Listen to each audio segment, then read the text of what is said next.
Nak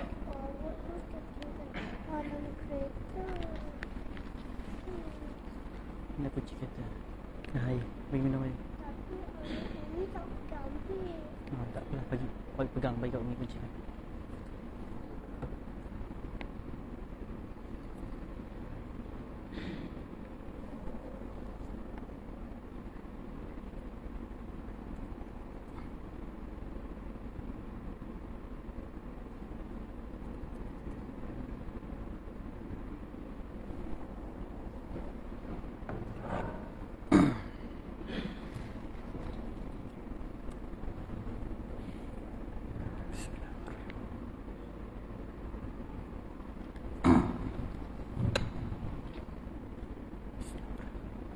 Assalamualaikum warahmatullahi wabarakatuh.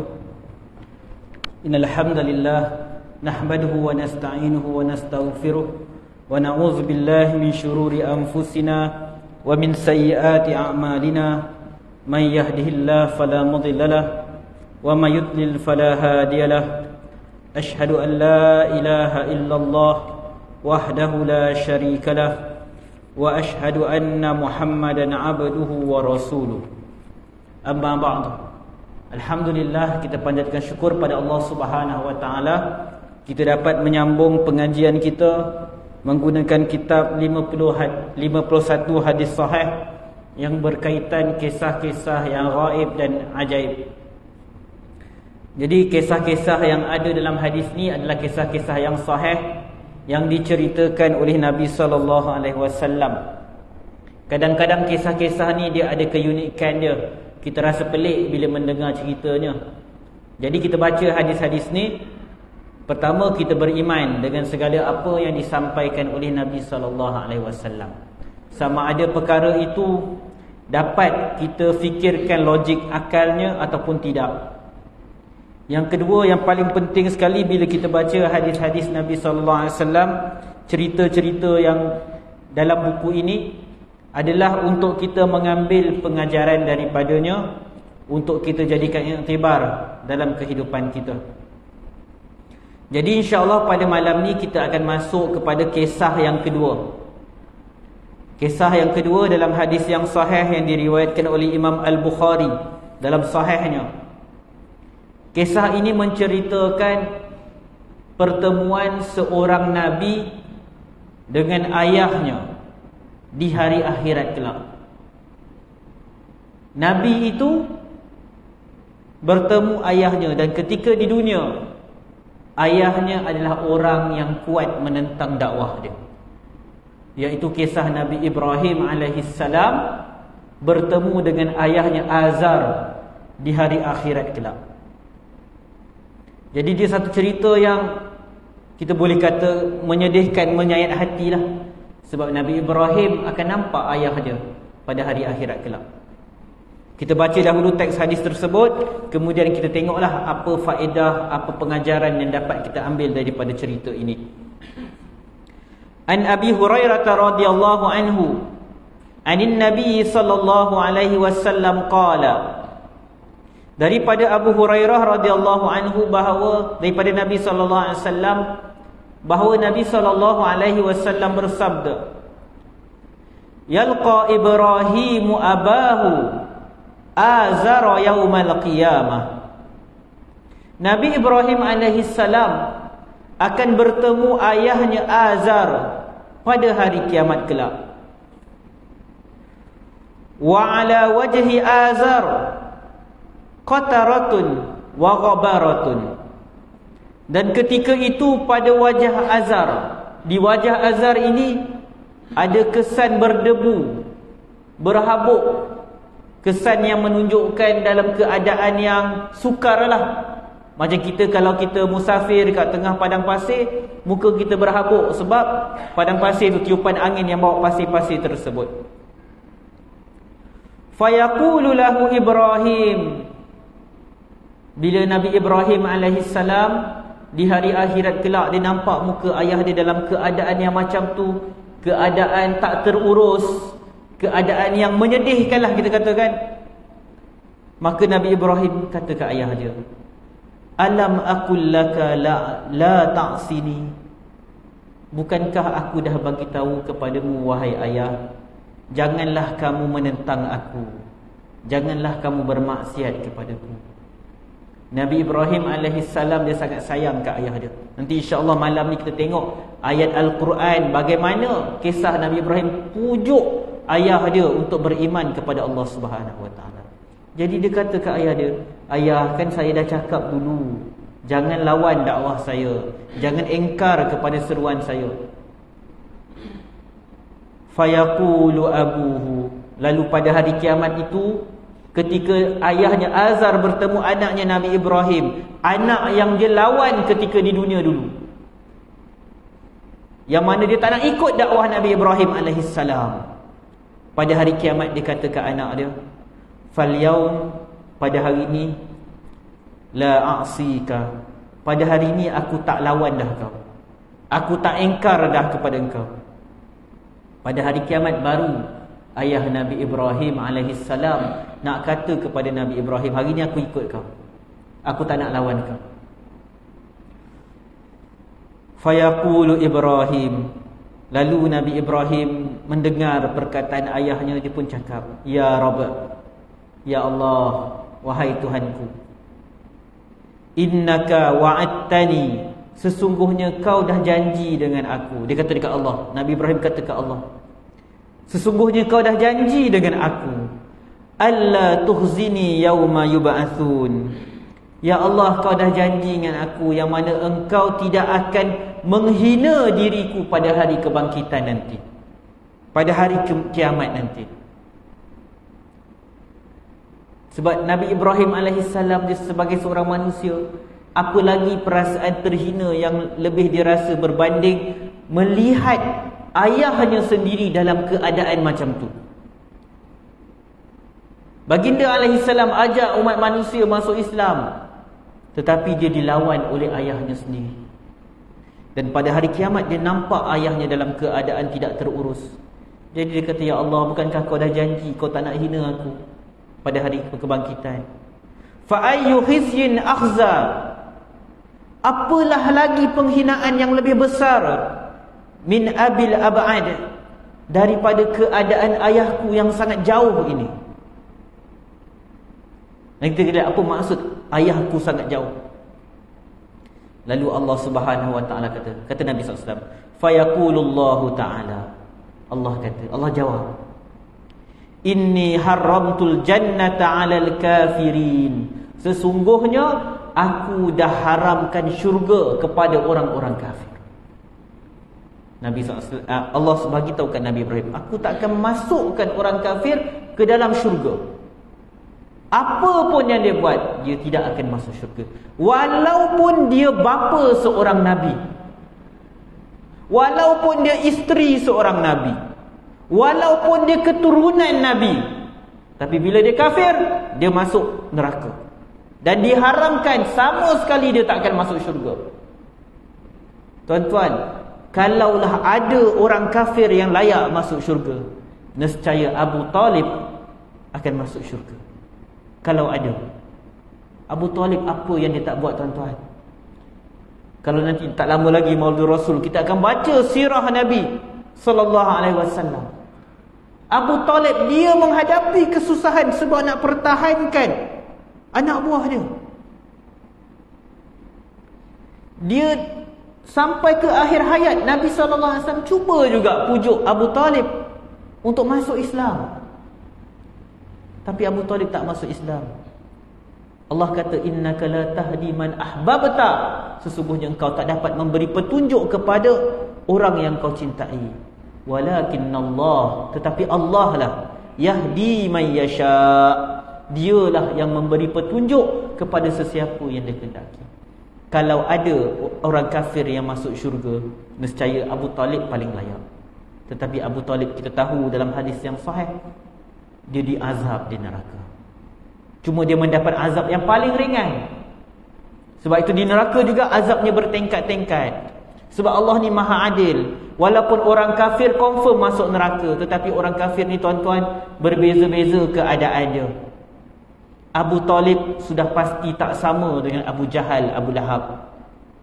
orang yang keras menentang Nabi SAW, orang-orang kafir yang tak beriman, yang tak memusuhi umat Islam, sudah pasti takkan sama dengan Fir'aun yang melawan Nabi Musa AS, yang cuba nak bunuh. Maka Abu Talib mendapat azab yang paling ringan. Tapi ringan-ringan azabnya Abu Talib dapat apa dia tuan-tuan? Dia dipakaikan di bawah tapak kakinya daripada api neraka sampai mengelegak otak dia. Itulah azab yang paling ringan tuan-tuan. Jadi Allah dah kata, Allah jawab kat Nabi Ibrahim, syurga haram walaupun dia bapa engkau. Allah takkan masukkan dia ke dalam syurga. Summa yuqal, kemudian dikatakan kepada Nabi Ibrahim AS, ya Ibrahim, wahai Ibrahim, ma tahta rijlaik, apa dia yang ada kat bawah kedua kaki engkau tu? Apa yang ada antara kedua kaki engkau itu? Fayanzur, lalu Nabi Ibrahim tengok kat bawah, fa iza huwa bizikhin multatikhin, lalu dia dapati ada seekor dubuk. Tahu dubuk. Kalau kita tengok dalam apa tu National Geography tu, yang selalu makan bangkai tu, kan dia selalu singa dia tangkap haiwan ni, dubuk ni dia kecil sikit, dia makan bangkai selalu. Kita jijik lah tengok dubuk. Lalu Allah suruh Nabi Ibrahim tengok kat bawah, nampak ada seekor dubuk.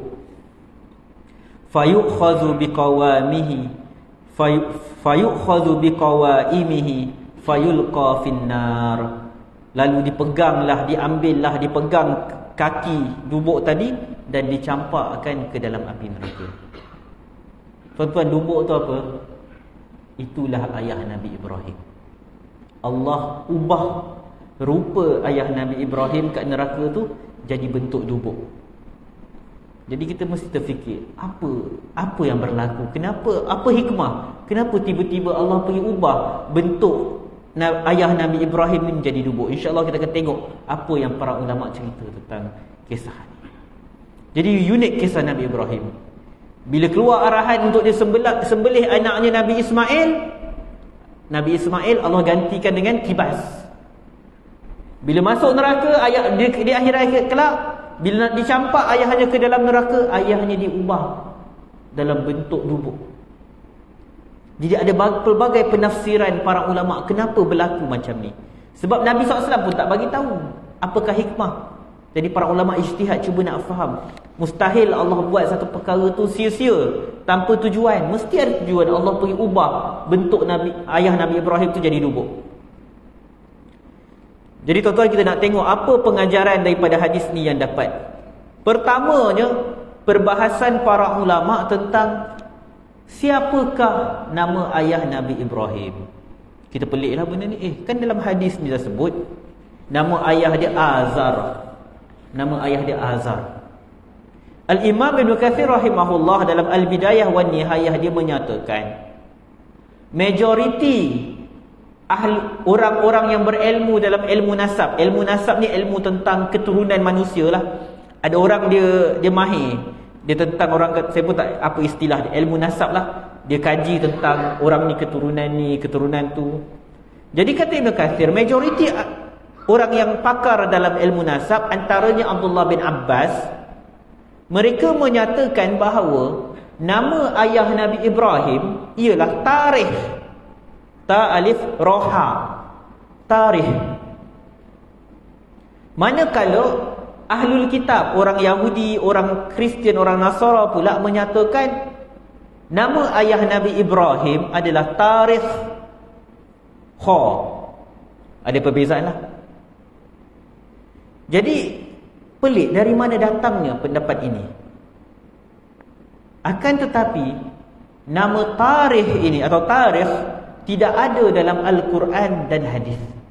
Yang ada dalam hadis sahih yang kita baca pada malam ni ialah Nabi SAW kata, Yalqa Ibrahim abahu. Ibrahim bertemu dengan ayahnya Azar. Jadi nama ayah dia Azar. Dalam surah Al-An'am ayat 74 Allah Subhanahu Wa Taala cerita tentang Nabi Ibrahim. Allah kata, Wa idh qala Ibrahim li abihi azara atattakhidhu asnaman alihah. Apabila Ibrahim berkata kepada ayahnya Azar, adakah kamu mengambil berhala-berhala sebagai Tuhan yang disembah? Jadi dalam Al-Quran juga menyatakan nama ayah Nabi Ibrahim Azar. Kalau kita pergi lebih jauh lagi, sebahagian ulama pula menyatakan Azar ini bukan bapa kandung Nabi Ibrahim alaihissalam.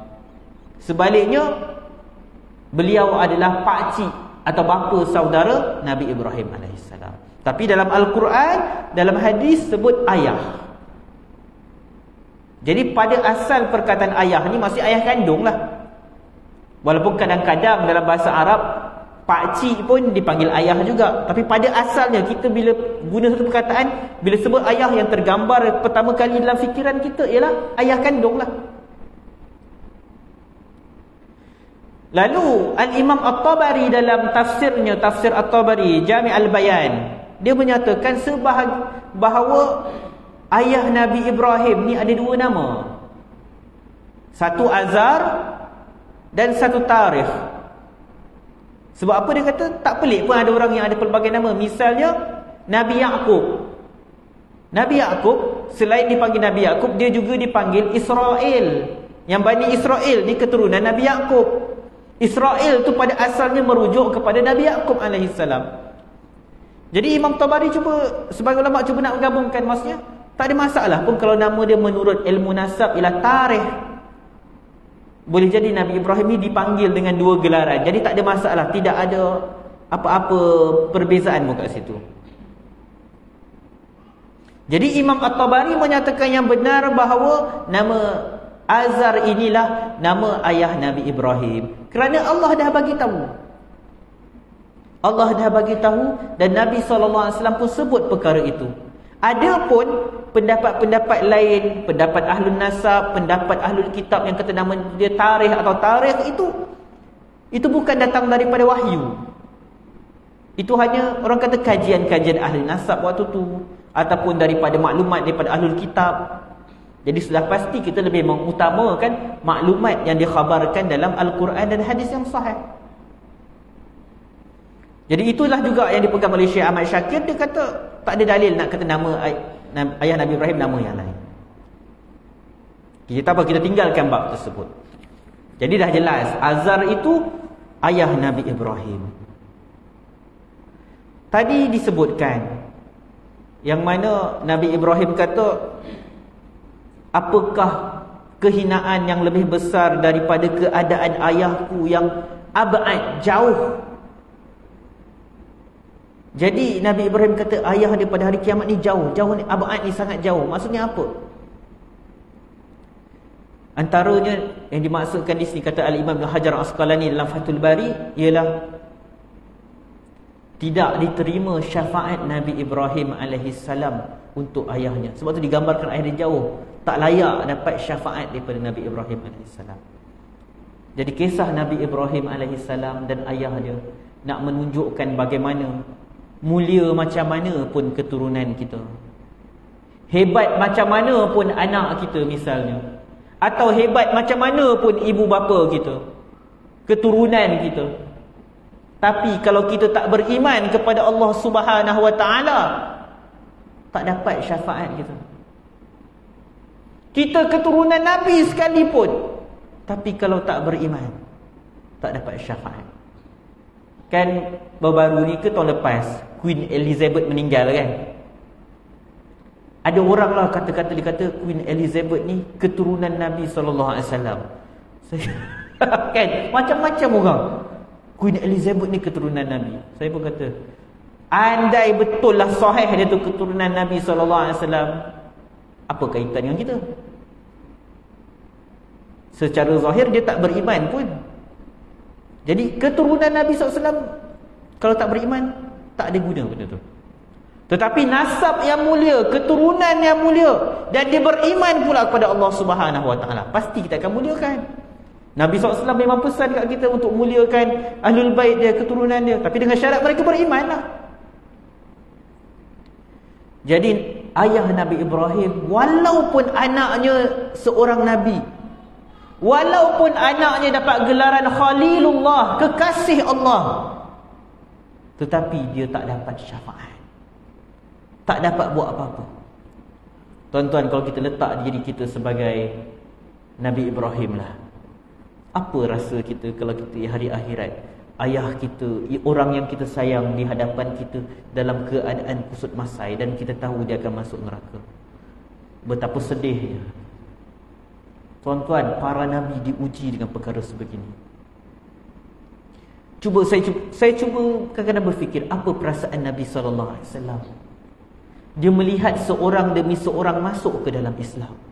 Hatta ada di kalangan mereka yang sebelum tu menentang Islam, masuk ke dalam Islam, mati dalam Islam, walaupun sebelum tu mereka lawan Islam. Tetapi apa perasaan, saya cuba bayangkan apa perasaan Nabi SAW dengan seorang yang sangat dia sayang, yang melindungi baginda SAW sampai ke penghujung hayat, tetapi orang itu meninggal dunia dalam keadaan tidak beriman. Abu Talib. Cuba kita letak situasi kita dalam situasi Nabi SAW. Apa kita rasa? Tuan-tuan, Allah uji para Nabi dengan ujian yang berat. Nabi Ibrahim AS diuji dengan ayah dia yang kafir. Dia sayang ayah dia. Nabi Muhammad SAW, junjungan kita, diuji dengan pakcik dia yang sangat menyayangi dia, yang melindungi dia dari kecil sampai dewasa, sampai mati. Tapi pakcik dia tak beriman. Berat tuan-tuan ujian tu. Itu ujian emosi. Kesedihan apa nak digambarkan dengan keadaan macam tu? Orang yang paling kita sayang dan orang yang sangat menyayangi kita, tetapi kita tahu kesudahan mereka di neraka gelap.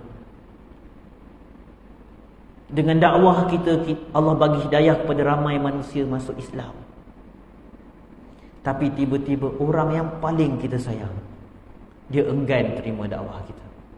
Dan dia bukanlah orang yang lawan kita, tapi sampai ke penghujung hayat dia tak nak juga masuk Islam. Berat tuan-tuan ujian Allah Subhanahu Wa Taala kepada Nabi SAW. Tapi semua ujian itu ada hikmah. Nak tunjukkan bahawa hidayah itu milik Allah Subhanahu Wa Taala. Hidayah itu milik Allah, bukan di tangan Nabi SAW. Nak menunjukkan keturunan tidak ada apa-apa. Yang akan menjadi nilai di hari akhirat kelak ialah keimanan kepada Allah Subhanahu Wa Taala, ketakwaan kepada Allah Subhanahu Wa Taala. Disebutkan lagi apa yang dimaksudkan dengan keadaan ayahnya pada hari kiamat itu sangat jauh. Antaranya syadidul bu'd, sangat jauh daripada rahmat Allah Subhanahu Wa Taala. Kita tahu sejarah ayah Nabi Ibrahim, bagaimana dia lawan dakwah Nabi Ibrahim. Jadi kata Ibn Hajar, syadidul bu'di min rahmatillah li'anna al-fasik, kerana orang yang fasik ba'id minha, orang yang fasik akan jauh daripada rahmat Allah. Fal kafir ab'ad, orang fasik jauh daripada rahmat Allah, orang yang kafir lagilah jauh. Tuan-tuan, kita tengok dalam Al-Quran macam mana Nabi Ibrahim AS dalam surah Maryam ayat yang ke-42, Nabi Ibrahim seru ayah dia, A'udzu billahi minasy syaithanir rajim. Idz qala li abihi ya abati lima ta'budu ma la yasma'u wa la yubsir wa la yughni anka syai'a. Apabila Nabi Ibrahim berkata kepada ayah dia, ya abati. Dia tak panggil ya abi, dia panggil ya abati. Abati itu panggilan yang lembut, panggilan penuh kasih sayang, panggilan nak memujuk. Ya abati, wahai ayahku, lima ta'budu ma la yasma' wa la yubsir. Kenapa kau pergi sembah benda yang tak dapat mendengar? Kenapa kau pergi sembah benda yang tak dapat melihat? Wa la yughni 'anka syai'a, benda yang tak dapat bantu engkau sedikit pun. Nabi Ibrahim cuba pujuk ayah dia. Nabi Ibrahim AS cuba buat ayah dia berfikir tentang rasional. Kenapa pergi sembah patung yang dipahat dengan tangan sendiri? Kalau ikut logik kita, orang yang cipta patung itulah lebih kuat daripada patung tu. Tapi kenapa ayah pergi sembah benda yang ayah buat? Lepas tu Nabi Ibrahim kata pada ayat yang ke-43, Ya abati, wahai ayahku, Inni qad ja'ani minal ilmi ma lam ya'tik. Wahai ayahku, telah sampai kepadaku ilmu yang tidak ada padamu. Fattabi'ni, ikutlah aku. Dia pujuk ayah dia, ikutlah aku. Ahdika siratan sawiya. Ayah, ikutlah aku. Aku akan tunjuk kau jalan yang benar, jalan yang lurus. Ayat 44, dia pujuk lagi. Ya abati, wahai ayahku, la ta'budi syaitan, jangan kau sembah syaitan. Tuan-tuan, sesembahan selain Allah, patung-patung ke apa-apa yang disembah selain Allah, hatta wali-wali yang disembah selain Allah itu boleh dianggap pada syaitan. Sesiapa yang seru untuk orang sembah dia, itu syaitan. Nabi Ibrahim kata, wahai ayahku, la ta'budi syaitan, jangan kau sembah syaitan. Syaitan ni pelbagai bentuk, tuan-tuan. Kan dalam surah An-Nas, minal jin nati wan nas. Ada syaitan berbentuk jin, ada syaitan bentuk manusia. Ada manusia dia suruh orang ikut dia, sembah dia, taat dia. Ada orang dia ajak manusia kepada kesesatan, dia adalah syaitan dalam bentuk manusia. Jadi Nabi Ibrahim kata ke ayah dia, ayah, ya abati. Kan lembut bunyi, abati, ya abati, wahai ayah. Kan dalam bahasa Arab banyak kan perkataan ayah, walid, abi. Nabi Ibrahim tak sebut ya walidi, dia sebut ya abati, lembut, wahai ayahku, janganlah sembah syaitan. Inna syaitana kana lirrahmani asiya. Inna syaitan, sesungguhnya syaitan itu kana lirrahmani asiya, dia engkar kepada Tuhan Ar-Rahman. Dia engkar kepada Tuhan yang Maha Pemurah, Tuhan yang luas rahmat dia. Dia cuba ingatkan ayah dia, semua benda yang ayah sembah ni, patung-patung yang ayah sembah ni, ini adalah syaitan. Ayah tengah ikut jalan syaitan, ayah tengah sembah syaitan. Lepas dia kata ke ayah dia, Ya abati inni akhafu an yamassaka azabun minar rahman. Ya abati, wahai ayahku, inni akhafu an yamassaka azabun minar rahman, sesungguhnya aku takut azab daripada Tuhan yang Maha Pemurah akan kena kepada engkau. Unik perkataan Nabi Ibrahim. Macam pelik, azab daripada Tuhan yang Maha Pemurah.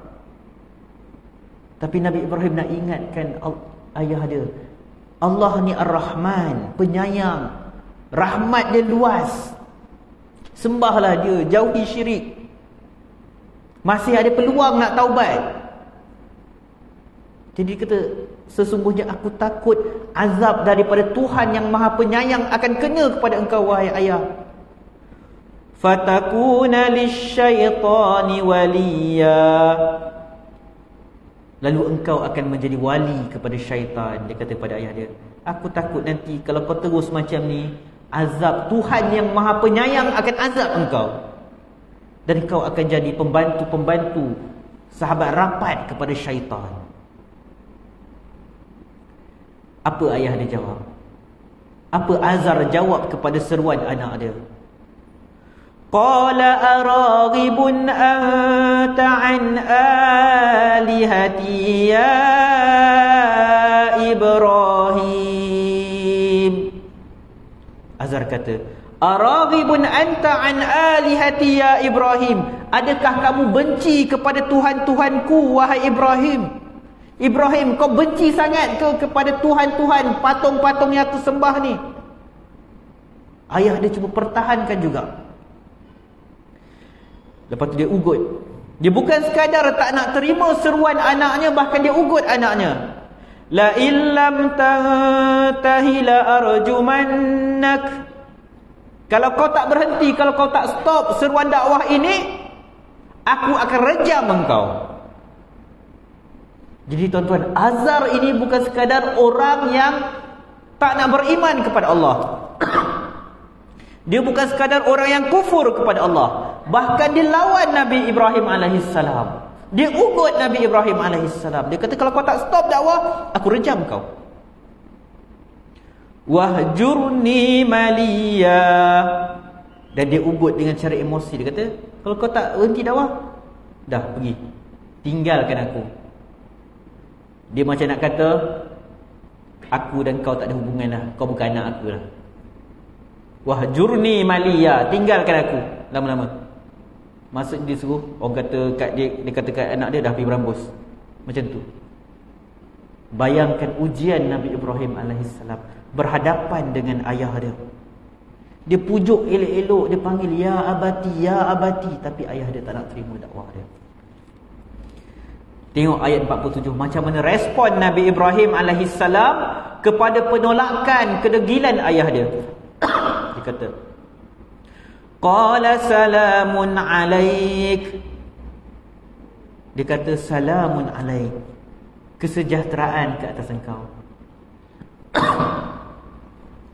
Sa'astaghfiru laka rabbi innahu kana bi hafiya. Nabi Ibrahim dalam keadaan ayah dia ugut dia, nak rejam dia, nak putuskan hubungan dengan dia. Dia kata, salam, kesejahteraan, keselamatan kepadamu wahai ayah. Sa'astaghfiru laka, aku akan minta ampun untuk pihakmu kepada Allah. Sesungguhnya dia sangat baik kepadaku. Tuan-tuan, kita ni kadang-kadang kalau diuji dengan ibu bapa yang macam tak berapa elok, kadang-kadang kita rasa macam marah. Nabi Ibrahim diuji dengan keadaan yang sangat teruk, tapi apa respon dia? Dia ucap perkataan yang baik. Dia tak kata ayah yang mati dalam neraka. Tak, dia tak cakap macam tu. Dia masih bagi harapan lagi. Dia kata, salamun alaik, kesejahteraan, keselamatan untuk ayah. Aku akan cuba minta ampun ke Allah supaya Allah ampunkan kau wahai ayah. Lepas tu Nabi Ibrahim kata, wa a'tazilukum wa ma tad'una min dunillah. Dan aku akan tinggalkan kau, aku akan jauhkan diri daripada engkau. Dan ayah dia nak macam tu. Macam mana perasaan Nabi Ibrahim sebut macam tu? Wa a'tazilukum, aku akan tinggalkan engkau ayah. Aku akan tinggalkan engkau dan apa yang engkau sembah selain daripada Allah Subhanahu wa taala. Wa ad'u rabbi, dan aku akan berdoa kepada Tuhanku. Asa alla akuna bi du'ai rabbi syaqiya. Aku akan tinggalkan engkau dan benda-benda yang kau sembah, dan aku akan berdoa kepada Tuhan aku. Mudah-mudahan aku tidak kecewa dalam berdoa kepada Tuhanku. Tuan-tuan, tengok macam mana Nabi Ibrahim alaihissalam, ayah dia balas dengan ugutan. Ayah dia nak putuskan hubungan seorang anak dengan bapa, tapi Nabi Ibrahim balas dengan salam. Nabi Ibrahim balas dengan doa keampunan untuk ayah dia. Dan dia kata dia akan terus berdoa dan dia berharap dia tidak akan kecewa dalam doa dia. Nabi Ibrahim optimis. Dia berharap, sangat mengharap agar Allah bagi hidayah dekat ayah dia, bukakan pintu hati ayah dia untuk menerima Islam. Tapi kita pun tahu kesudahan ayah Nabi Ibrahim alaihissalam. Jadi banyak pengajaran daripada kisah Nabi Ibrahim, daripada ayat-ayat yang kita baca ni. Antaranya, kewajipan seorang anak mengajak ibu bapanya ke jalan yang benar. Kita kena ajak ayah kita, ibu bapa kita. Kalau mereka tak solat, kena ajak mereka solat. Dan kena contohi Nabi Ibrahim. Kita kadang-kadang baru ibu bapa kita tak nak solat, tak nak tutup aurat, kita dah kata macam-macam. Apa mak ni dah tua-tua tak nak tutup aurat? Tak boleh. Tengok Nabi Ibrahim alaihissalam, ya abati wahai ayahku. Kalau besar mana pun dosa mak ayah kita buat, tak adalah sampai macam ayah Nabi Ibrahim buat. Sembah patung, lawan Nabi. Tapi Nabi Ibrahim maintain, konsisten, mengucapkan perkataan yang baik kepada bapa dia. Dan sampai ke satu peringkat. Azan. Okey, kita berhenti untuk azan dan sambung lepas azan, insya-Allah. Boleh.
لا إله إلا الله اللهم صل على محمد اللهم رب هذه الدعوات التامة والصلاة القائمة آت محمد وسيلة والفضيلة وبعث مقام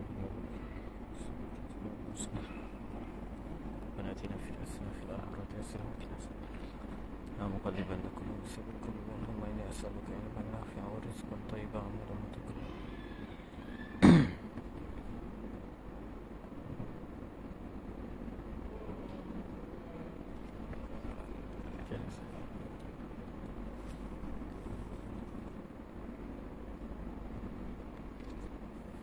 Bismillahirrahmanirrahim. Kita sambung huraian kita kepada hadis ni.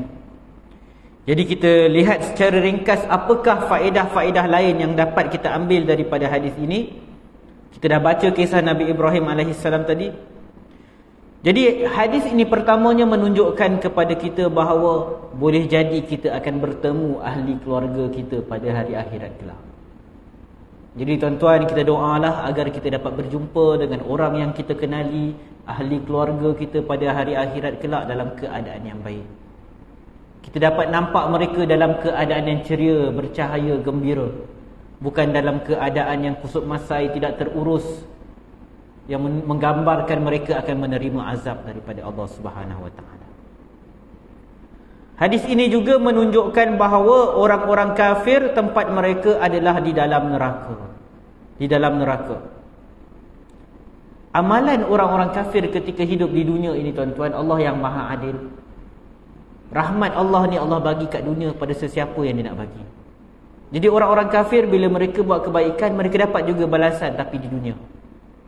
Jadi balasan di dunia untuk kebaikan yang dibuat diterima oleh orang kafir dan orang beriman.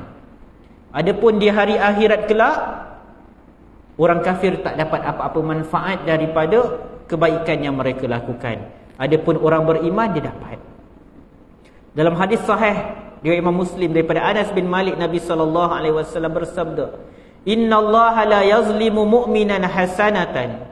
Sesungguhnya Allah Subhanahu Wa Taala tidak akan menzalimi orang beriman pada kebaikan yang mereka lakukan. Yu'ta biha fid dunya. Akan diberikan balasan kebaikan untuk kebaikannya di dunia nanti. Maksud orang beriman, kita buat kebaikan, Allah akan balas kat dunia juga. Wa yujza biha fil akhirah, dan akan dijadikan pahala juga di hari akhirat nanti. Wa ammal kafir, adapun orang-orang kafir, fayut'amu bihasanati ma amila biha lillah fid dunya. Dia akan mendapat balasan kebaikan untuk amal dia, yang kebaikan yang dia lakukan di dunia nanti. Jadi orang kafir dapat juga balasan kat dunia, dia tolong orang dan semisalnya dapat. Allah bagi, rahmat Allah luas. Hatta idza afdha ila al-akhirah, sampailah apabila sampai ke hari akhirat, lam takun lahu hasanatun yujza biha. Tidak ada kebaikan yang akan dibalas untuk dia. Jadi orang-orang kafir hanya dapat balasan kebaikannya di dunia sahaja. Akhirat kelak mereka masuk neraka. Cuma azab mereka ni berbeza-bezalah, bertingkat-tingkat. Sebagaimana syurga bertingkat-tingkat, ada martabat-martabat dia, begitu jugalah neraka. Jadi kata Imam An-Nawawi dalam syarah Sahih Muslim, ulama sepakat ijma' bahawa orang yang kafir yang mati dalam kekufuran tidak ada pahala untuknya di hari akhirat. Adapun kalau dia melakukan satu kebaikan ketika dia masih kafir, bukan Islam, kemudian dia masuk Islam, rahmat Allah luas, tuan-tuan. Bila dia masuk Islam, kebaikan yang pernah dia buat ketika dia masih belum Islam tu, Allah kira sebagai pahala di hari akhirat kelak. Ar-Rahman Ar-Rahim, rahmat Allah luas, tuan-tuan. Dan kita nak masuk pula poin yang seterusnya. Apa hikmah diubah ayah Nabi Ibrahim ni jadi dubuk di hari akhirat nanti? Kenapa tiba-tiba jadi dubuk? Jadi para ulama membawakan beberapa penafsiran. Antaranya, ia menunjukkan sifat rahmah Allah kepada Nabi Ibrahim alaihissalam. Sebab bila Nabi Ibrahim nampak ayah dia dalam keadaan kusut masai tak teruruskan, dia cakap ke Allah, "Ya Allah, bukankah kau dah janji dengan aku, kau tak nak hina aku?"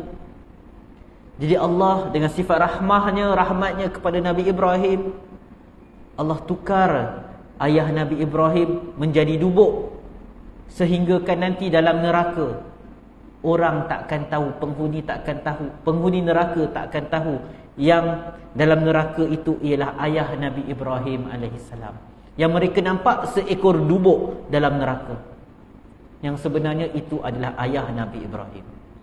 Jadi itu pendapat pertama, nak menunjukkan bagaimana Allah Subhanahu Wa Taala bersikap rahmah kepada Nabi Ibrahim alaihissalam. Itu balasan Allah kepada Nabi Ibrahim atas kebaikan, jasa pengorbanan Nabi Ibrahim dalam mempertahankan Islam. Ada pula pendapat yang kedua menyatakan kerana teruknya kekufuran yang dilakukan oleh ayah Nabi Ibrahim, Jadi pendapat kedua ni sebaliknya, nyatakan itu bukan satu bentuk rahmah kepada Nabi Ibrahim. Sebaliknya itu satu bentuk hukuman yang Allah bagi kepada ayah Nabi Ibrahim. Kerana dia bukan sekadar tak beriman, tetapi dia lawan Nabi Ibrahim alaihissalam. Jadi Allah ubah bentuk dia seperti sebagai haiwan yang orang pandang jijik. Kalau dalam syarah disebut, dubuk ni dia nak kata khinzir, tak khinzir lah, taklah seteruk khinzir, tapi dia atas sikit daripada anjing. Macam tu lebih kurang maksud dia. Dia bukan haiwan yang orang suka. Orang tak suka dia. Dia jenis pemakan bangkai dan semisalnya. Dia suka, kalau tengok National Geographic tu, dia suka curi makanan yang singa tangkap, apa tu, harimau tangkap, dia pergi curi. Itu perangai dia. Jadi perangai haiwan yang tak elok. Jadi itu satu bentuk penghinaan. Bukan penghinaan kepada Nabi Ibrahim, penghinaan kepada Azar di atas tindakannya melawan Nabi Ibrahim alaihissalam. Apa lagi pengajaran daripada kisah ini? Allah Subhanahu wa taala berkuasa mengubah manusia menjadi haiwan, sebagaimana sekumpulan manusia terdahulu menjadi monyet dan babi semasa di dunia. Kan kisah Bani Israel kan, ada yang tukar jadi monyet, ada yang tukar jadi babi. Yang seterusnya, hadis ini mengisyaratkan bukanlah satu kepelikan atau mustahil untuk ibu bapa para nabi adalah daripada kalangan orang kafir. Ada sebahagian daripada kita rasa, takkanlah bapa atau emak kepada seorang nabi ni kafir. Orang tak boleh terima. Ada sebahagian orang tak boleh terima. Jadi para ulama kata kisah Nabi Ibrahim alaihissalam ni bukti. Bukan pelik pun. Tak pelik. Itu Nabi Ibrahim, tuan-tuan. Macam mana dengan Nabi Muhammad sallallahu alaihi wasallam? Daripada Abu Hurairah radhiyallahu anhu, dia menceritakan, zaran Nabi sallallahu alaihi wasallam qabra ummihi fabaka wa abka man haulahu. Nabi sallallahu alaihi wasallam menziarahi kubur ibunya Aminah binti Abdul Wahhab. Lalu Nabi SAW menangis. Wa abka man haulahu, dan orang-orang yang di sekeliling baginda SAW pun menangis. Mereka tengok Nabi SAW menangis, mereka pun menangis. Lalu kata Nabi SAW, ista'zantu rabbi fi an astaghfira laha. Aku memohon keizinan daripada Tuhanku. Kata Nabi Muhammad SAW, aku mohon keizinan Allah untuk aku mohon keampunan kepada ibu aku. Nabi SAW minta izin Allah. Dia nak minta ampun untuk Aminah, ibunya. Falam yu'zan li. Kata Nabi SAW, aku tak diberikan keizinan tersebut, tak dibenarkan. Wasta'zantuhu fi an azura qabraha. Lalu aku minta izin Allah untuk aku menziarahi kubur ibuku. Fa'uzinali. Lalu aku diberikan keizinan tersebut. Jadi Nabi SAW bagi tahu, aku minta izin ke Allah nak mohon ampun untuk ibuku, tapi Allah tak bagi. Allah tak bagi. Sebab apa? Sebab kita tak dibenarkan untuk mohon keampunan untuk orang yang mati dalam keadaan musyrik. Sebab itu Nabi Ibrahim alaihissalam sampai ke satu saat bila Allah dah larang dia minta ampun kepada Nabi, ayah dia stop. Dan para ulama kata sebut dia stop bila ayah dia dah meninggal dunia, bila Azar dah meninggal dunia. Sebab kalau seseorang itu dia masih hidup, kita doa untuk dia dapat hidayah dan semisalnya. Tapi bila dah meninggal dunia, apa lagi kita boleh buat? Dan kita dilarang mendoakan keampunan untuk orang-orang yang bukan Islam. Lalu Imam An-Nawawi menghuraikan hadis Abu Hurairah ini, dia kata hadis ini menunjukkan dibenarkan untuk menziarahi orang musyrikin ketika hidupnya dan menziarahi kubur mereka ketika kewafatannya. Apa isyarat yang Imam Nawawi nak sebut tentang ibu Nabi SAW? Musyrikin.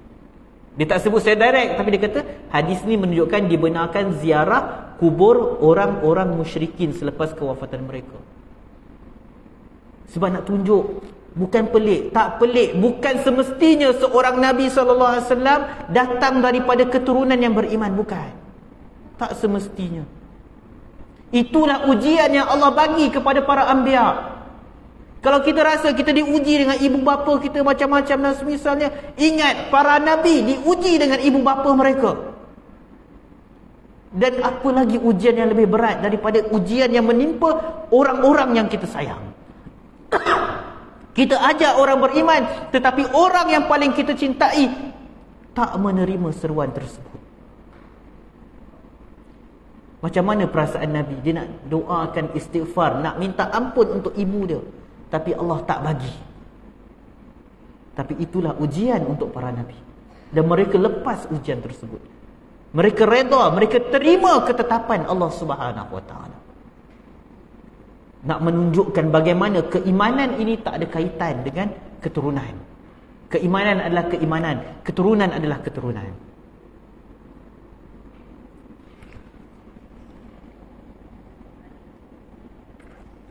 Jadi tuan-tuan, kita ambillah daripada kisah Nabi Ibrahim ini.